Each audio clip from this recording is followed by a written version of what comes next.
அனைவருக்கும் வணக்கம்.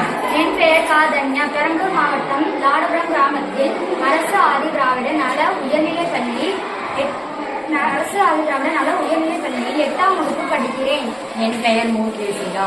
8ஆம் வகுப்பு படிக்கிறேன். என் பெயர் பி. பிரித்திகா. என் பெயர் பாதகுமார். 8ஆம் வகுப்பு படிக்கிறேன். என் பெயர் பி. ராமன். நான் 8ஆம் வகுப்பு படிக்கிறேன். நாங்கள் பேச கொண்ட தலைப்பு நீர். நீரின்றி அமையாது உலகு, யார் யாருக்கும் வானின்றி அமையாது உலகு. பொருள்: நீர் இல்லை என்றால் பூமியில் உயிர்களே இருக்காது என்று இந்த திருக்குறள் கூறுகிறது. நீர் இல்லை என்றால் மனிதர்கள் இல்லை.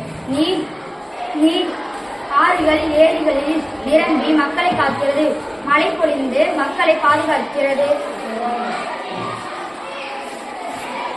நாம் வாழும் பூமியில் 4/3 பங்குகள் உள்ளது.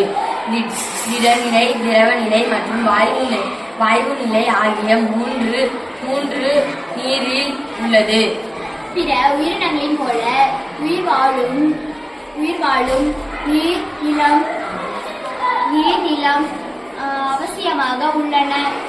நம் உடல் கூட 65% ஆனது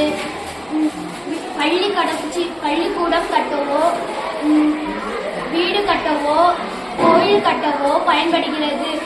தண்ணீர் வந்தாதான் நம்மளுக்கு, மழை பெய்தாதான் நம்மளுக்கு விவசாயம் மற்ற பொருட்களை செய்ய முடியும். வீடு நமக்கு ஓய்வு அறையாகவும் பல ஓய்வு அறைகள் உள்ளன. சமையலறை, கழிவறை ஆகிய அறைகளை கூறலாம்.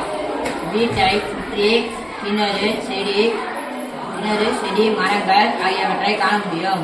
பொதுவாக நீர் மாசுபாடு இயற்கை அல்லது மனிதரால் உருவாக்கப்பட்டவையாக இருக்கலாம். பார்க்கிங் வசதிகள் உள்ளன. காற்றோட்டமாக இருக்க மரங்கள், நீர் வசதிகளும் உள்ளன. குடிப்பதற்கு பயன்படுத்தப்பட்ட நீரை பருவ உகந்த நீர் என்று அழைக்கிறோம்.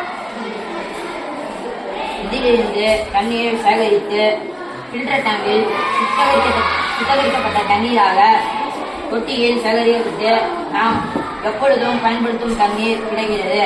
செடிகள் இங்கே இருப்பதால் தண்ணீர்கள் அதிகமாக இருக்கிறது. மழை பெய்தால்தான் விவசாயம் செய்ய முடியும். சார்ஜ் செய்ய தேவையான பொருட்கள்: கலர் பேப்பர், தர்மாகோல், கார், மரங்கள் இதெல்லாம் தேவை. மரங்கள் அதிகமாக இருந்தால்தான் மழை பெய்யும். மழை பெய்தால் தண்ணீர் கிடைக்க விவசாயம் பண்ண முடியும்.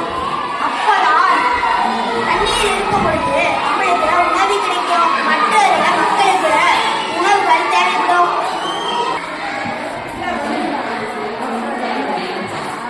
செடிகள் அனைத்தும் நிறைய இருக்கின்றனால் இங்கே பல வகையான நீர்கள், ரோடுகளில் காணப்படும் கால்கள், இயற்கை காட்சிகள் என நிறைய வருகின்றன. செடிகள் இருப்பதால் தண்ணீர்கள் இருக்கின்றன. செடிகள் இருப்பதால் விலங்குகளும் அதிகமாக காணப்படுகின்றன. அனைவருக்கும் நன்றி.